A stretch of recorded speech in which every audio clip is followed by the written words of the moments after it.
Hey everybody! Hey! So the number one question that we get from our clients that are moving from the city to our area is, what are the best neighborhoods to live in? And the answer is always, it depends. So today we're going to break down our top 5 neighborhoods here in Paso Robles wine country, and stay tuned to the end because we're also going to have an honorable mention of a few other neighborhoods. And we're going to get this started with the Walkable West-side. So the Walkable West-side is not really a named neighborhood area. It's just an area of West Paso that's near the downtown park and is the only area with a high walkability score. It's a mix of vintage homes, professional businesses, including our office, Platinum Properties, short-term rentals, and most of the well-known, most popular restaurants. It's a super quiet and quaint neighborhood. Most of the homes boast some kind of fantastic curb appeal and also beautiful landscaping. Downtown, you're going to find tons to do. There's awesome restaurants like Il Cortillo Ristorante, Streetside Ale House, and there's tasting rooms, there's a well-known wine festival and an olive festival, and a weekly farmers market. And if you happen to be into road cycling, downtown Paso is a great base camp for an array of world-class bike rides. West Paso Robles is the oldest part of the city, and you'll find most of the homes on this side are vintage and offer either craftsman or Victorian styles. One example is our office building that you mentioned.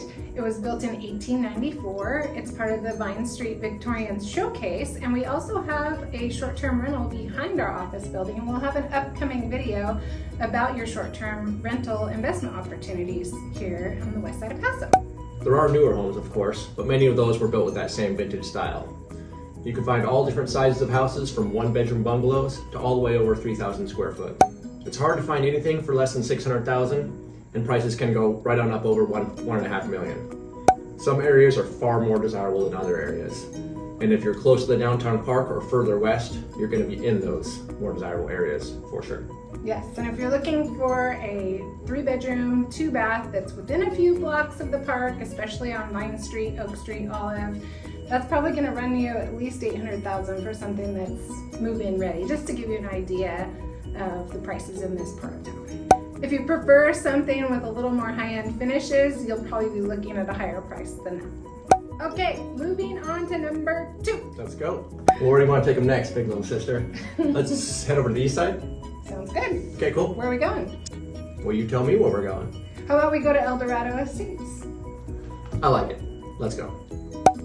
On the east side, and just a few minutes from downtown, you'll find 1-acre lots that can be surprisingly beautiful in a relatively unknown neighborhood called Dorado Estates. Dorado Estates is a fantastic neighborhood. What you'll find there are sunset views, high-end houses, and there's more conformity of the type of construction in Dorado Estates than there is in what you'll find a lot of areas of our county here. It doesn't have as much of that oak forest feel that you get on the west side. However, there is a lot of nature, all kinds of different trees, and no shortage of mature landscaping. There are no sidewalks in Dorado Estates, but there's plenty of room for walking, biking. We see people out there walking their dogs all the time. One important note to bring up here is that it's all just residential. There's no schools, parks, or any kind of commercial activity. It's just houses. And we find that with a lot of our neighborhoods here, so it's not all that unusual, but sometimes people that move from the big city are expecting each neighborhood to have their own park and their own school, and our neighborhoods are just smaller than that here. Tiny sometimes. The style of the construction that you'll find here is mostly going to be traditional, and the home sizes range from 2,000 feet to even a little under. They could be all the way up to 4,000 feet. And we see a range of prices, probably starting down in the 700s for a fixer-upper. Okay. And then those can also range up into that same 1.5 million as the Walkable West-side. All right, that does it for Dorado Estates. Easy peasy. We do have a number of clients that live up in there, so it does come with a solid recommendation. So what do you think? Should we head back to the west side now? Head out into the country?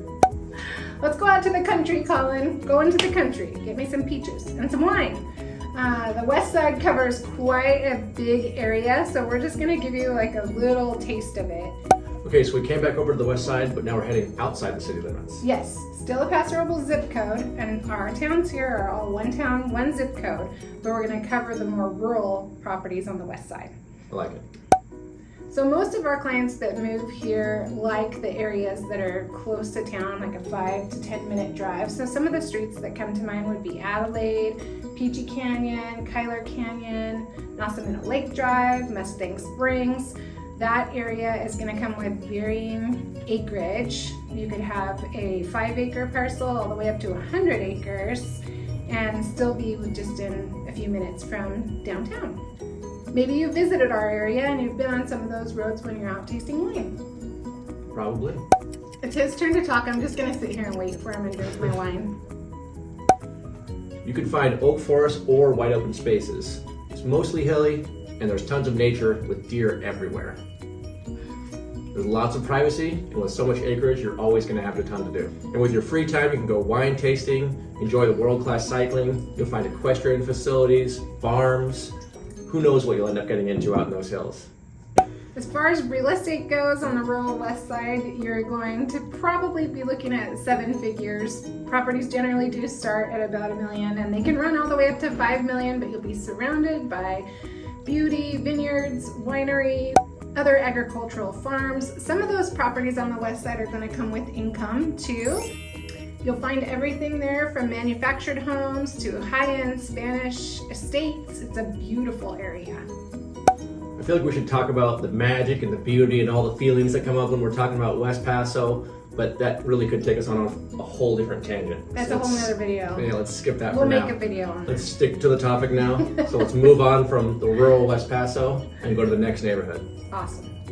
But before we do that, we do want to give an honorable mention to Nacimiento Lake. We do get a lot of clients asking us about the gated community of Riverview out at Nacimiento Lake, although most of our clients decide that that drive is just a little too much for them. So if you want to know about that, ask us.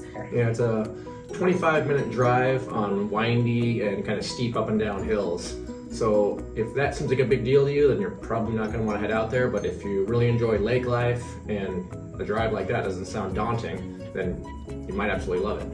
The main area that people do live in at Nacimiento Lake is called Heritage Ranch. And our clients that do live in Heritage Ranch and love the lake living do love it out there. But we're just not going to get into it more than that in this particular video. You got a school out there. You've got No more. We said we're not doing living. any more in this Okay. video. Save it for the next one. Okay, moving on to number 3. What do we got, big sister? How about Spanish Camp? My favorite. So Spanish Camp is another east side neighborhood, and I'd consider it an upgrade from Dorado Estates, if that is, you're looking for larger pieces of land, because it goes right on up to 5 acres pretty quickly. It really is quite a small neighborhood, so there's not a whole lot of listings that you're going to find coming up out there. But if you can find a home out there, you're going to have a really nice country feel, rolling hills, ponds. It's just really kind of a special feeling out there. And still within just a few minutes of downtown Paso Robles. Very close to downtown. So since we're on the topic of Spanish Camp and 5 acres, we should touch base on that a little bit, because most of our clients that move here are coming from the big city and they're used to like 9,000 square feet of land. So how much is an acre, Colin? 1 acre.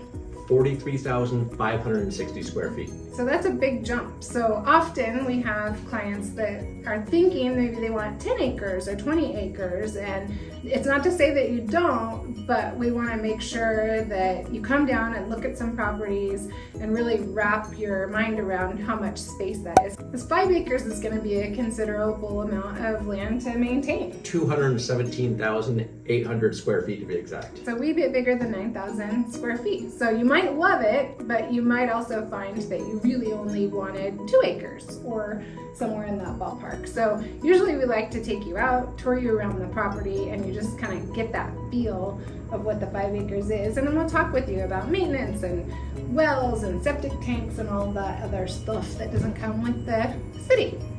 So with so much room for activities, you'll see hobby vineyards, equestrian facilities, bike tracks, and a lot more. Yeah, and it's not to say that you don't want more land. One of my favorite clients moved here and ended up buying a property, I think it's 58 acres. And they just keep adding animals, and they love it. So we're definitely excited for you if you want to buy that much land, but we also want to make sure that we give you all the information that you need. Yeah. And so with being so much land, you're not going to find anything out there for less than $1 million. Generally upgraded houses, beautiful place. And one more thing that a lot of our clients love about Spanish Camp is that there is no HOA there. But in an upcoming video, we're going to talk about 2 neighborhoods that are adjacent to Spanish Camp with a Templeton address, and both of those have homeowners associations. So watch for that video. Okay, we're going to wrap this up with our 5th and final neighborhood, Del Oro. So let's get into it. And right after that, we're going to talk about our honorable mention neighborhood. Del Oro is a really popular neighborhood in Paso.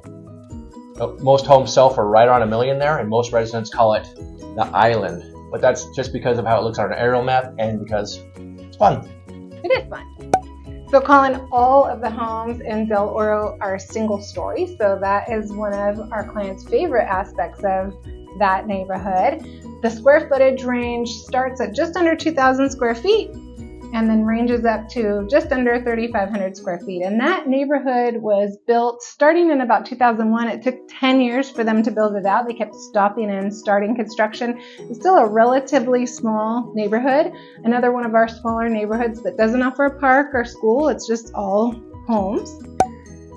So most of the neighborhoods that we talked about today are more areas. They aren't defined neighborhoods. But Del Oro is actually a subdivision, and the honorable mention neighborhoods that we're going to finish out our video with are also subdivisions. So it is a defined neighborhood. It was built out by one builder. You have sidewalks, you have more conformity there, and there are a lot of other neighborhoods that are similar around Paso Robles too. So are we ready to wrap it up and get into our honorable mention neighborhoods, Colin? Yeah, and I'll just say that we do have a number of clients again living in this neighborhood, and they're all very happy. So again, another solid recommendation.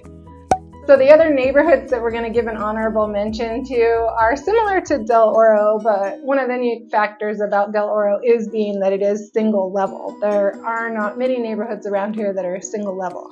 So you can find homes just like the ones in Del Oro in other neighborhoods around here. The ones that we're giving an honorable mention to do have a mix of single-story and two-story homes, but you can also find better prices in some of those neighborhoods, dropping all the way down into the 600s. Yeah, but our clients better that prices. like Del Oro are mainly going to like neighborhoods like Deer Park, Montebello. What else would you say? Meadowlark Farm. Right, because in those neighborhoods, you're going to find those sidewalks and it's going to have more of a subdivision. We will have videos upcoming for all of these neighborhoods, so stay tuned. And if you're interested in learning more about Paso Robles wine country in general and moving here, what should you do, Colin? Get our relocation guide. It's free. Just go to the clickable link down below. Thanks for watching. Bye.